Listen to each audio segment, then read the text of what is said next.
17 days after the funeral, my son called it practical. He meant selling the car, clearing the closets, and talking to a realtor before the casseroles went cold. I stood at the sink and listened to the coffee finish its last sigh. Practical is a fine word when you're balancing a checkbook. It is not the word I use for my life. He called it practical. I called it my name on the title. He came over with a clipboard and a gentle voice, the sort people use when they've already decided what your answer ought to be. Laura followed with sticky notes, bright as lemons, and placed them on the things that held my mornings together. "This is just to keep track," she said, soft, like I might spook. The yellow squares said keep or donate or sell. They sat on the dresser where my husband's watch had once slept, on the cedar chest that still held the wool blanket we brought home the winter we were poor and laughing. I watched their hands move faster than the conversation. "I can drive the Camry down to Dixon's, Mom," Mark offered. "He'll give a fair appraisal, and we can, well, get ahead of things." I looked at the ring of keys on the hook. The ring looked back at me the way an old friend does when news turns. "Whose name is on the title?" I asked. He smiled because he thought this was logistics. "Yours," he said. "That's why we need you to sign." I wiped a circle of coffee from the countertop and let the towel rest. I could argue, or I could measure twice, and let the rules hold. The house had learned my quiet. It carried footsteps like it had an opinion. Every chair remembered where my husband's weight had been. I opened the window the way I always do at 10, and the street gave me its ordinary. A dog pulling a slow man, a mail carrier folding yesterday into today, Mr. Harris, the building manager, taking a photo of a license plate that had backed too close to the red line. I knew the rules here. I had signed them when we moved in. Delivery hours, large item removal forms, garage pass checks. Rules are a kind of kindness when feelings run hot. "Let's be practical," Mark said again. "Maybe the 2-bedroom is too much to keep, and the car, well, insurance and maintenance are a lot now." I nodded as if the air had asked for it. "Before anything," I said, "I need to pull a letter from the toolbox." He frowned. Laura checked the fridge calendar, as if my sentence might be penciled there. I walked to the hall closet, reached behind the fishing lures that were now only a story, and took down a small envelope with his handwriting. It had waited 2 years for right now. The flap had the old joke from our kitchen chalkboard. "Measure twice. Life forgives less than wood." I didn't open it. Not yet. I set it on the table where the sunlight could see it too. "I'll read this after lunch," I said. "We can talk then, with clear heads." They nodded. They made a list. They moved to the bedroom and counted towels like people counting votes in a quiet room. I brewed another pot and called Elaine Brooks from the landline. No speaker, no fuss. She had handled our will updates after the diagnosis, and she understood the difference between a fight and a boundary. "I won't be unkind," I told her. "I just want the rules to remember my dignity." Elaine said she would stop by with copies and a plan that used no sharp voices. At noon, Lily knocked with her textbook still open in her backpack. 19 and learning to take blood pressure, she knew how to notice a person without making a show of it. She saw the sticky notes first, then the envelope, then my face. "Grandma?" she asked. I told her we'd be fine, because we would be. She stood with me at the counter while the timer ticked on the tuna casserole. "People grab control when they feel grief," she said, quoting something from her psychology class. "It's not always about you, but it lands on you." I laughed a small laugh that didn't shake the windows. "Today," I said, "I'll let the paperwork stand where my voice might tremble." After we ate, I opened the envelope. The letter was 2 pages of my husband talking in his steady carpenter voice, the one that could teach a lesson without calling it a lesson. He had written down where the titles lived, how to file a notice with the DMV if anyone tried to transfer the car without me, and the name of the building manager he trusted to enforce the community rules if family got too helpful. He had underlined a sentence. A kind rule is a handrail, not a weapon. I read it once for sense and twice for strength. Lily stood beside me, the way you stand beside someone measuring a cut. Elaine arrived with a folder and the calm of a person who believes in chairs and signatures more than in raised voices. We sat at the table. She explained how decisions would be documented, how any sale would require my written consent, how Mr. Harris should be looped in for large item removals or garage access changes, how a polite notice could remind everyone of these structures without using the word threat. We'll start with an email that assumes good intentions, she said. Sometimes that's all people need to step back inside the lines. I nodded and signed 2 copies. She handed me a third to keep. Lily took a photo with the date showing in the corner.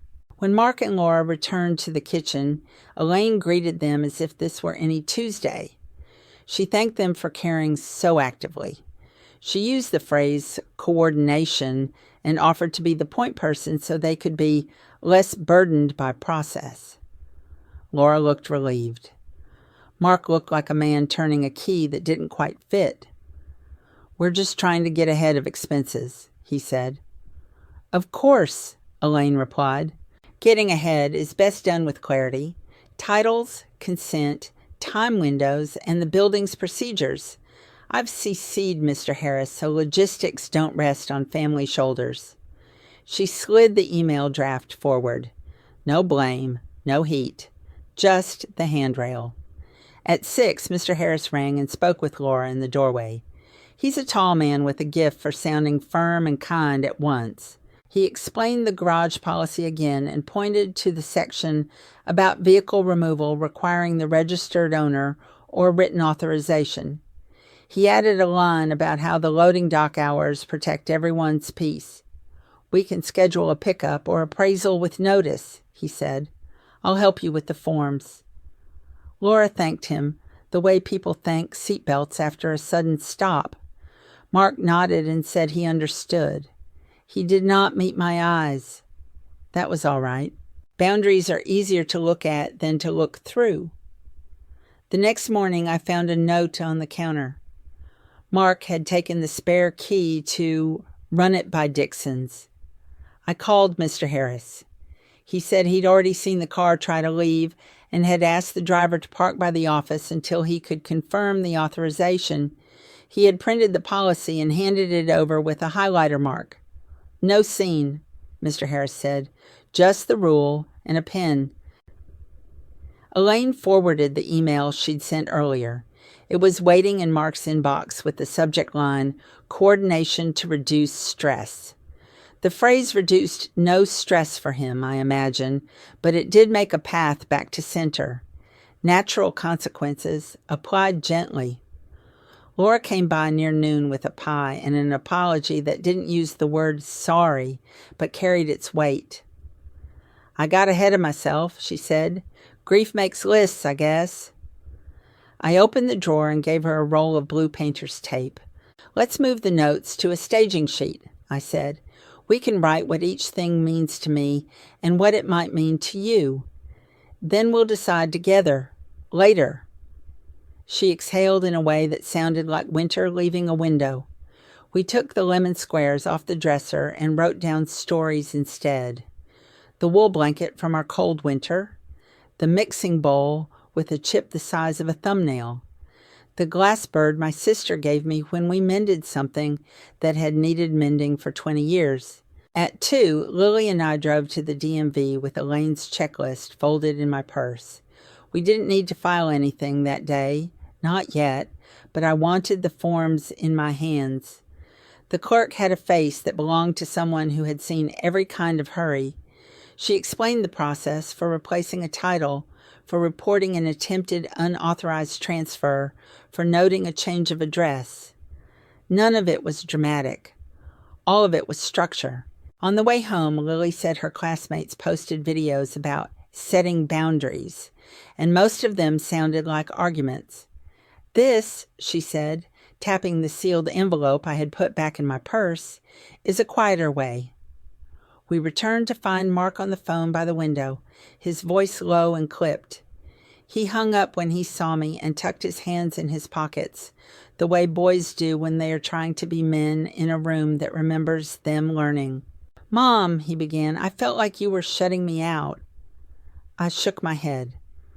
"I am inviting you in, just by the door that won't break."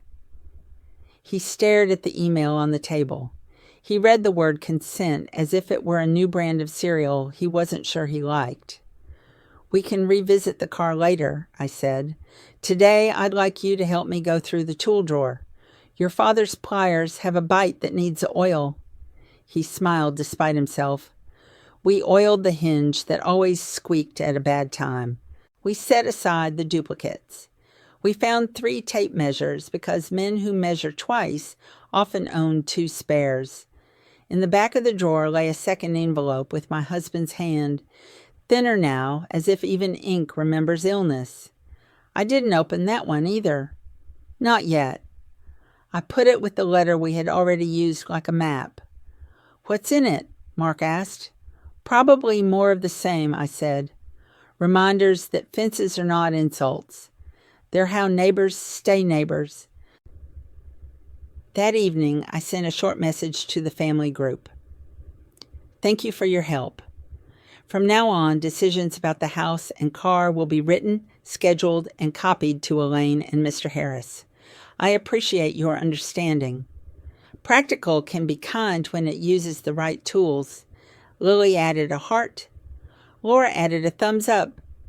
Mark added nothing, which is also a kind of message when a person is learning. I set the phone down and watched the sky keep its appointment with the dark. Steady is a kind of love. 2 days later, Laura asked if she could bring over 3 bins for donations. I said yes, with a small caveat. Anything sentimental would go on the staging sheet first. We sat on the living room floor, 3 women at different distances from 40, and sorted the house into keep, give, and decide. Later. We wrote decide later more than anything, not because we were avoiding, but because we finally had room to breathe. Elaine called to say she had prepared a gentle memo for Mark's appraisal shop of choice, Dixon's, and that they were happy to schedule a look with me present next week. The calendar accepted our plan without rolling its eyes. Saturday morning brought a knock, and Mr. Harris holding a printed copy of the community guidelines with 2 sections highlighted. "I'm not policing your family," he said, "but I find paper saves feelings." He spoke to Laura and Mark as if they were volunteers at a bake sale who needed to know where the oven mitts lived. He thanked them for keeping the loading dock clear last time. He asked them to email him 2 days in advance before any big moves. He added that he'd be happy to sign off on a truck pass once he had my written consent on file. He was all chair legs, calm and square, and I felt the floor remember its job. We made tea. We talked about church. We listed a small bookcase on the building board for whoever had a child learning to read. A retired teacher picked it up with tears that did not need a scene to justify themselves. Mark saw the way a simple rule can make a day kinder. He didn't say so. But he stayed while the teacher loaded the books and told us about a 6-year-old with a smile too big for his face. After the elevator doors closed, Mark looked at the blue tape and the neat labels and said, "This feels less like losing." I nodded. "Because it isn't." Sunday evening, I placed my hand on the second envelope. I breathed, then slid my finger under the paper. Inside was a shorter note with a list: safe deposit box location, renewal dates, the name of the notary who always answers his phone. At the bottom, my husband had written, "If anyone tries to carry you faster than your feet, show them this, then ask them to walk with you." I placed the note on the table and called Mark. "Come for dinner," I said. Bring Laura. Bring your empty hands. He came without the clipboard. He told a story about Dixon's that had nothing to do with cars and everything to do with a young mechanic who just had a baby. Laura laughed at something small and good. We ate the roast Lily had seasoned too boldly and loved anyway. After dishes, I walked them to the door. There will be more decisions, I said. We'll make them slow. We'll make them in writing. We'll make them with kindness where we can, and with rules where we must. He nodded, chin tight. He hugged me the way a boy tries not to. The boundary sat between us like a clean fence, visible, honest, and not meant to cut. Tomorrow would bring its errands. Today had brought its peace. On Monday, the week stepped onto the porch like a polite visitor. I brewed coffee and opened the windows to give the house its breath. The email thread with Elaine and Mr. Harris sat tidy in my inbox. I read it again, not because I doubted it, but because steady needs rehearsal. Titles would be brought to any appointment. Garage passes would be checked. Large item moves would be scheduled with a form. All of it sounded ordinary. Ordinary, I have learned, is a very good friend. By 9, a van with Dixon's logo pulled up in the visitor slot. The driver rang and asked for the registered owner. I walked down with Lily. She carried a folder like a nurse carries a chart. We're here to look, not to take, the driver said, cheerful as a morning radio. I appreciated the tone. We opened the garage together, and I watched him examine the Camry like a doctor checks a heartbeat. He wrote numbers on a pad and waited for my nod before he snapped photos. Mark appeared near the end, out of breath and flushed, as if the day had been running ahead without him. He looked at Lily's folder and then at me. Thanks for including me, he said. It was a simple sentence. It carried a lot of furniture. Dixon sent an estimate by lunchtime. Elaine suggested we sit with it for 2 days. Grief inflates and deflates values, she said. Let your heart catch up to the math. I printed the estimate and placed it under a magnet shaped like Ohio. Laura texted to ask if she could pick up 2 boxes for a shelter drop. I said yes and added that Lily would label what left, even if it was just an old vase. It sounded fussy when I wrote it. It felt protective when we did it. That afternoon, Mr. Harris knocked with a second memo. This one was softer than the first. It summarized our building's move-out checklist and highlighted a sentence about written consent by the current owner. He asked if he could email it to Mark as a courtesy. It helps when rules don't surprise anyone, he said. I agreed. He thanked me for being unusually gracious. I told him I liked chairs, clocks, and clear lines. He laughed and said those were his favorite furniture too. The next day delivered a small weather of its own. Mark arrived early while I was at the mailbox. He used the spare fob to roll the car forward onto the ramp, maybe to feel the weight of deciding. Mr. Harris saw the movement on the camera and walked over with a clipboard. He spoke in that calm voice that keeps doors from slamming. We can't move it today without the scheduled pass, he said, but we can put you first on Friday. Mark stared at the concrete floor like it had insulted him. This is ridiculous, he said. It's my mother's car. Mr. Harris didn't change expression. And your mother is right upstairs, he said. Let's invite her into the timing. I returned just in time to watch them stand at the line painted on the cement. Mr. Harris turned to me and asked 2 questions. Do you consent to the vehicle leaving today? Would you like to wait for Friday so you can be present? 2 questions, 1 handrail. Friday, please, I said.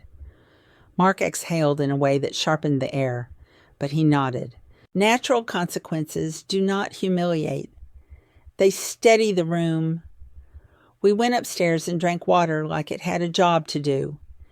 Elaine called and offered to attend Friday's appointment if I wanted company. I said yes. Lily penciled the time on the calendar with neat letters that had aspirations. Laura texted a photo of the donation receipt from the shelter. She had written our family name carefully, like she wanted the receipt to thank all of us. I wrote back a thank you that said little and meant much. Wednesday brought ethics in ordinary packaging. The shelter called to ask if they could keep an extra bag that wasn't on Laura's list. It contained kitchen towels and 2 table runners. The woman on the phone said she had never seen such clean linens. I told her to keep them and pictured my husband folding those towels with corners that met like old friends. When I hung up, I found a new sticky note on the cedar chest. It said, "Decide later," in Lily's print. I smiled at the wisdom of those 2 words. Decide later is not avoidance. It is respect for time's part in thinking. Thursday evening, Mark came alone. He looked like a man who had argued with his own reflection and lost. He asked for tea and took his mug to the chair that still knew his father's weight. "Mom," he said, "I felt pushed aside. The rules made me feel like a child." I let the sentence sit on the table until it found its chair. "Rules made me feel like a person," I said. "They let me walk at my speed." We were both right. The conversation learned that and eased. He asked if selling the car was truly necessary. I told him my knees had a schedule of their own now. I told him ride shares and church friends had filled in the edges. I told him the money could wait if our minds were not ready. He watched the steam leave his mug as if it carried a story. "Let's go tomorrow," he said, "and decide together with Elaine there." We shook on it, not because we distrusted words, but because touch can remind 2 people they share a country. Friday came with a clear sky that seemed to want us to choose well. Elaine met us at the garage with a folder and shoes that looked like they had stood in many rooms where families teach themselves to be gentle. Mr. Harris signed the truck pass and handed me a pen. "You're the owner," he said. "You checked the last box." I checked it. The van pulled around. The driver asked again for the registered owner. I said yes and stood by the hood while he noted the mileage. Then the small test arrived, as they do without a drum. Mark stepped forward and asked the driver to leave the spare tire and floor mats. For now. It sounded harmless. It was also a piece of the car, leaving without consent. Elaine leaned in and spoke quietly. "All or nothing today," she said. "Otherwise we start splitting decisions into 1,000 little cuts." Mark flushed and apologized to me. "I wasn't thinking," he said. "You were trying not to lose everything at once," I answered. I placed the mats back in the trunk and closed it with a clean click. At Dixon's, the offer came within the range we'd expected. Elaine did the arithmetic, out loud and slowly, as if talking to the air. Taxes, fees, paperwork time. Dixon's manager suggested we sleep on it and promised to honor the offer for a week. I liked that he understood sleep as part of math. We drove home without the decision, and the car followed, as if it also needed time. That evening, Laura texted that she had spoken with her mother about grief and control. "She reminded me I boxed up my dad's sweaters too fast," Laura wrote. "I thought I was helping. I was avoiding the ache." I read her message twice.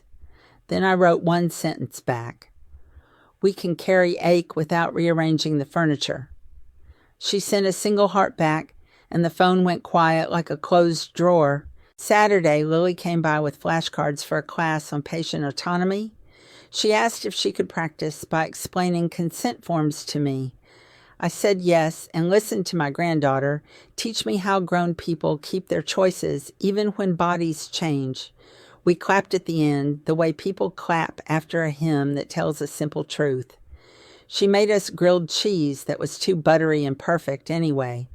Then she sat on the floor and edited a list of donation items. She replaced "sell" with "share" in small letters. Language, I realized, can move people from a ledge. Sunday morning, the house gave us church in its own way. I wore the blue cardigan with the elbow mend and put a note in my purse. Do not sign when tired. It was not a rule. It was a kindness. After lunch, Mark arrived with an envelope and a look that said adult son more than manager. He placed the envelope on the table and waited for me to open it. Inside lay a letter he had written in his careful print. It apologized without theater. It called my life mine. It asked if he could help within the rules that keep us decent. I read it once. Then I read it again and set it under the Ohio magnet beside the estimate. We decided together on Wednesday. We accepted Dixon's offer. Mark drove me there. I signed my name in the square box. He signed as witness with a hand that did not shake. The manager counted out the process like a recipe. We handed over both keys. He gave me a receipt and a kind sentence. Thank you for doing this the right way. On the ride home, the empty passenger seat felt like a chapter ending on the right page. Life did not transform into postcards after that.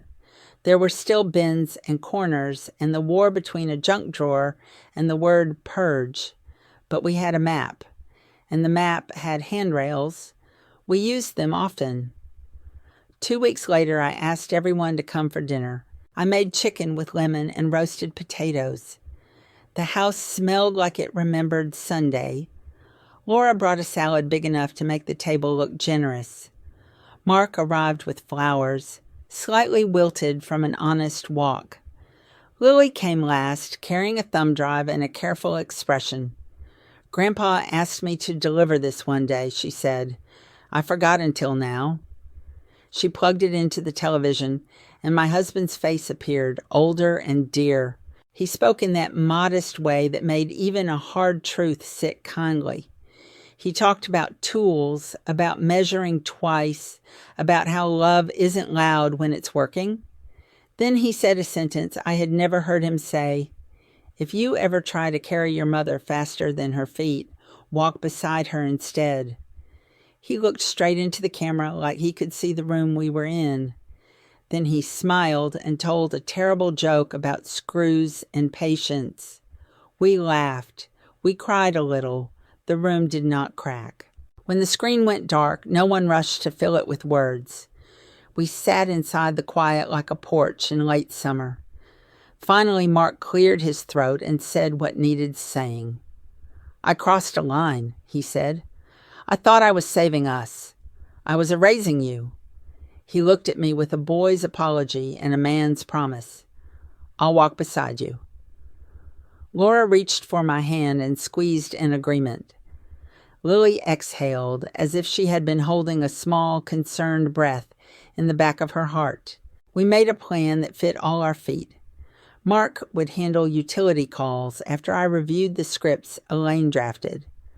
Laura would organize a weekend share table for neighbors, with labels that told small stories. Lily would come on Thursdays to practice her patient scripts on the person who had become better at listening. I would keep the blue cardigan near the door and the Ohio magnet busy. A month later, the house felt lighter by several boxes and heavier by several kindnesses. Mr. Harris dropped off a printout with a smiley face by the line that said, Move out violations, 0. He told me about a new neighbor with a little boy who loved reading trains. I gave him the child's first train book from the small bookcase because we had decided together, and it felt right. Mark started calling on Tuesdays, not to ask about tasks, but to talk about the dog he and Laura wanted to adopt. Laura sent pictures of the shelter she had been visiting in the afternoons. Lily texted photos of flashcards with doodles in the margins. We were not perfect. We did not need to be. We were people holding a fence we had all agreed to see. On a quiet evening, I walked to the cedar chest and opened it. The wool blanket waited with its old warmth. I folded it slow and put it back. I touched the chip on the mixing bowl with a finger that knew stories. I opened the drawer and took out the letter that started this chapter. I read the line again. A kind rule is a handrail. not a weapon. I folded the paper like a prayer and slid it into its envelope. Before bed, I wrote one last card for the refrigerator door. It said, "Rules that remember our dignity." I stuck it next to the shopping list and the calendar square where Wednesday had once announced the sale of a car. The square now said, "Dinner with Mark." I turned off the kitchen light and let the house hold its steady evening. Practical had found its correct voice. It sounded like paperwork that knew my name, a son who learned to walk beside me, and a family that let gentle consequences do their modest work. In the morning, I would brew coffee. I would open the window.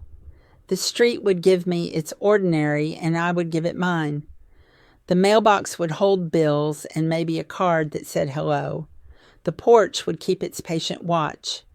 And if anyone tried to carry me faster than my feet, well, there were rules, and there were hands, and there was time enough to walk the whole distance kindly.